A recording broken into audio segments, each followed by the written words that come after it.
There are new numbers tonight on Wednesday's Immigrations and Customs Enforcement raids here in the Denver metro. ABC News reports 29 people were detained. Just one gang member was arrested. ICE had been targeting more than 100 members of Tren de Aragua during this week's raids. And now protesters and local media outlets are being blamed on a national level for those low arrest numbers. Denver 7's Veronica Acosta spoke with advocates present during the raids about just how they knew where to be and when.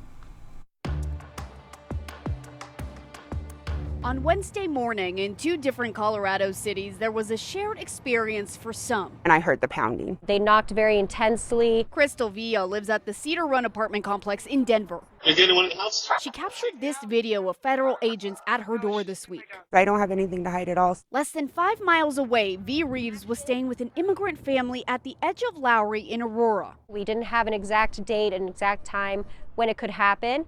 And when it did happen, I was inside the unit with the family. Both experiencing the raids. When asked how they knew what was coming, their answers were simple. Everybody kind of figured. The president himself was very vocal that this would be happening. While protesters, advocates, and local media are now being blamed for the low level of arrests because of, quote, leaks, these two maintain they're just well informed. We had been preparing for this. Federal officials even blaming those who showed up during the raids for, quote, interfering with operations. I called the Colorado Rapids response. I just heard them telling them, don't answer the door. You guys have rights, stuff like that, English, Spanish, and French. While some see those interactions as helpful, others have different questions. To see protesters out saying we shouldn't be enforcing our laws, I wonder where were the protesters over the last 4 years when the floodgates were open and 11 million undocumented people came into this country. John Caldera with the Independence Institute, a conservative think tank, says what we saw this week should surprise no one.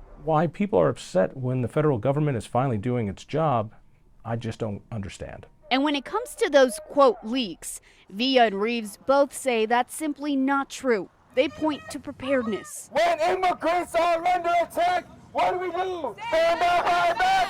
In Denver, Veronica Acosta, Denver 7.